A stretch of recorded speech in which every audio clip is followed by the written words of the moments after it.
আসসালামু আলাইকুম রাহমাতুল্লাহি ওয়া বারাকাতুহু।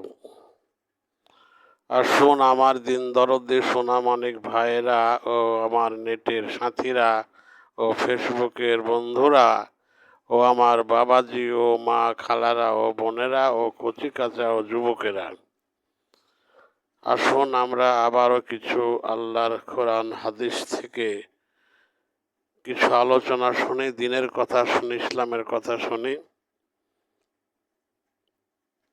তাই আমরা প্রথমে আজকে আমরা অনেক সময় বলে থাকি যে আমাদের কথা আল্লাহ শুনছে না, আমাদের দোয়া আল্লাহ কবুল করছে না। এরকম আমরা অনেক সময় বলে থাকি, কি হোক, ফাজলামো হোক বা রাগে হোক, অনেক সময় এসব কথাগুলো আমরা অনেককে বলতে দেখেছি বা শুনেছি।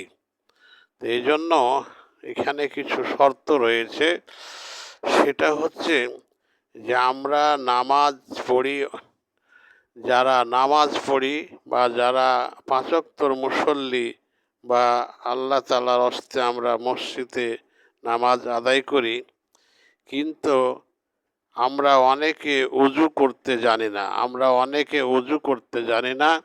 আমরা অনেকে উজুর নিয়মগুলি জানি না, অনেকে কাতারে দাঁড়াবার নিয়ম জানি না। আমরা উজুতে অনেকে ভুল করে থাকি, কাতারে দাঁড়ার সময় অনেক সময় ভুল করে থাকি, এবং আমরা কেবলামুখী হয়ে পা এবং মুখ, হাত, গোটা বডিটাই সুন্দরভাবে একেবারে সোজাভাবে রাখতে হবে যাতে করে কেবলামুখী হয়ে যায়। কিন্তু আমরা দেখেছি অনেক সময় যে পাগুলি আমাদের এলোমেলো থাকে, উত্তরে থাকে, দক্ষিণে থাকে, কেবলামুখী থাকে না। এভাবে অনেকে অনেক দিন থেকে নামাজ পড়ছে, নামাজ আদায় করছে, কিন্তু তারা কারো কাছ থেকে শুনে কি শুনে নাই, তারা কিন্তু পরিবর্তন হন নাই। ওইভাবেই তারা নামাজ পড়তেছে। তাই আল্লাহ তাআলার যদি হুকুম মুক্তেও না নামাজ হয়, আল্লাহ তাআলার যদি আদেশ মতো নামাজ না হয়, তাহলে আল্লাহ তাআলা তো কবুল না করারই কথা। যেমনিভাবে আমরা দর্জিকে বা কোনো খলিফাকে যদি জামা বানাইতে দিই বা কোনো কিছু বানাইতে দিই, সে যদি আমাদের মন মতো, আমাদের সাইজ মতো, যদি আমাদের কথা মতো না বানায়, তাহলে সেই আমরা পোশাকটি অবশ্যই দর্জি আলার কাছ থেকে নিব না বা গ্রহণ করব না, এবং তাকে বলবো যে না, তোমার কাজটি ঠিক হয়নি, তুমি ফেরত নিয়ে আমাকে নতুন করে বানিয়ে দাও। এভাবে তাকে আমরা বলবো বা ধিক্কার জানাবো, এবং তার সাথে এমনকি হয়তো রাগারাগি ঝামেলাও হতে পারে।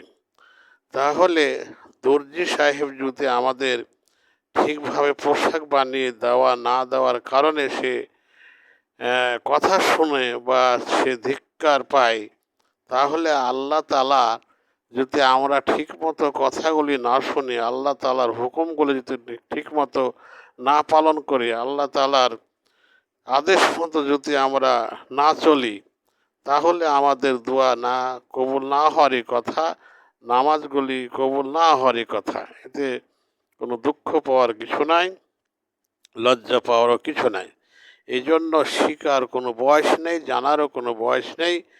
আমরা দয়া করে যেন অবশ্যই আমাদের উজুগুলি সঠিক হচ্ছে কি না, এগুলি আমরা যেন একজন জান্নেওয়ালার কাছ থেকে জেনে নিই, এবং আমার কেবলামুখী হয়ে দাঁড়ানো হচ্ছে কি না, দাঁড়ানো সঠিক হচ্ছে কি না, আমরা এইগুলিও জেনে নিই, এবং কাতারে আমরা দাঁড়িয়ে কোনো ডানে বামে তাকাবো না, একেবারে কেবলামুখী হয়ে থাকবো এবং আল্লাহর ধ্যানে, আল্লাহর দিকে মগ্ন থাকবো। এটাই নামাজের নিয়ম নীতি। এভাবে আমরা যেন, যারা এখনও না জানি বা না শিখেছি, তারা যেন আমরা কোনো মৌলবি আলেম ওলামার কাছ থেকে শিখে নিই, তাহলে আমাদের নামাজ সঠিক হবে, উজু সঠিক হবে, দাঁড়ানো সঠিক হবে। এমনিভাবে আমাদের দোয়াগুলি, নামাজগুলি কবুল হয়ে যাবে আল্লাহর কাছে, এবং আমরা তাড়াতাড়ি তার ফলাফল পেয়ে যাব।